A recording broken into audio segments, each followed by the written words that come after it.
most people still fail to follow. Not because they are difficult, but because money is not really about knowledge. It's about human behavior, emotions, and unconscious habits. If you've ever made a detailed spending plan, promised yourself you would save this month, clearly knew what you should do with your money, but still reached the end of the month feeling frustrated, asking yourself why you always mess this up, let me say this clearly. You are not bad with money. You're just fighting a psychological battle no one taught you how to win. Money problems are rarely logical problems. They are emotional problems, wearing financial clothes. And these 7 rules only start to work when you understand why you keep breaking them. The 50-30-20 rule, the real problem is the order. On paper, it makes perfect sense. 50% for necessities, 30% for wants, 20% for saving and investing. Almost everyone agrees with it. But in real life, most people do this instead. They spend first and save only if something is left. This doesn't mean you lack discipline. It means your brain is doing exactly what it was designed to do.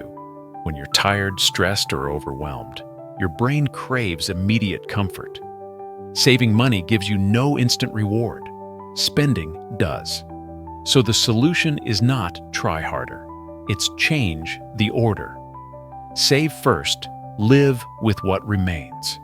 Not to punish yourself, but to stop fighting your brain every single month. The 6-jar system, healing your relationship with money. Many people don't misuse money because they're careless.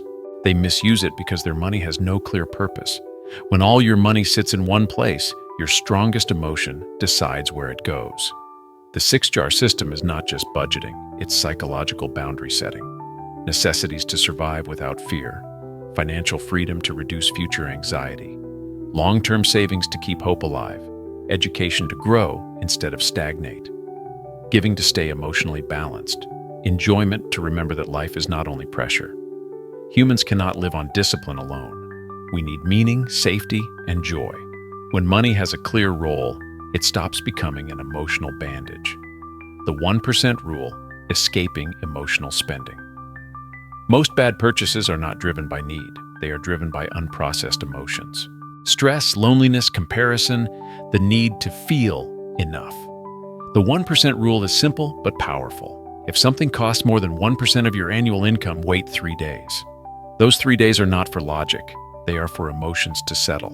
And very often you realize you don't need this item. You need comfort. That realization alone can save you thousands and a lot of regret. A personal turning point. I'm not sharing this from theory. I've lived it. I used to set clear financial goals. I made spending plans. I truly believed I was being responsible. Yet month after month, my plan collapsed. Not because I didn't try hard enough, but because I couldn't control my behavior when emotions took over. There were times I couldn't clearly separate needs from wants. I shopped emotionally. I rewarded myself too easily. I unknowingly fed my ego with short-term pleasure. Throughout 2025, financial pressure became heavier. Not just for myself, but for my family as well. I wasn't only managing personal expenses anymore, I was carrying responsibility. And that pressure made me more anxious, more impulsive, and more vulnerable to emotional spending. Then one thought changed everything. If I don't change how I think about money, if I don't build discipline that actually fits who I am, then 2026 will simply repeat 2025. Same stress, same mistakes, different calendar. That realization didn't scare me. It woke me up. I understood that money management is not about being stronger. It's about understanding your emotional triggers and building systems that protect you from yourself. The rule of 72, learning to respect time. Humans are terrible at thinking long-term. We overvalue quick wins and underestimate consistency. The rule of 72 brings clarity. 72 divided by your annual return equals the years needed to double your money. No magic, no shortcuts. Money grows not because you're smarter, but because you stay patient longer than others. Consistency beats intensity every time. Emergency fund, buying peace of mind. Many people invest from fear. Fear of losing income, fear of falling behind, fear of not being rich fast enough. That fear leads to bad decisions. An emergency fund of 3 to 6 months is not for wealth. It's for mental stability. When you know you're safe, your brain stops panicking, and calm people make better financial choices than stressed geniuses. Automation, stop relying on willpower. Willpower is expensive, and humans get tired. If every month you must decide whether to save, argue with yourself, feel guilty afterward, you will eventually quit. Automation is not laziness, it is self-respect. When saving and investing happen automatically, you no longer fight yourself. The system works, even when you're tired. One in, one out, mental balance matters. Overconsumption doesn't only drain money, it drains mental energy.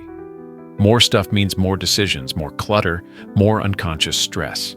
One in, one out is not minimalism, it's awareness. Everything you bring into your life takes space, financially and emotionally. Money works the same way. So does life. The truth most people miss. You are not broken. Most financial mistakes don't come from ignorance, they come from fear, habits, and past experiences. Money activates memories. Money triggers safety instincts.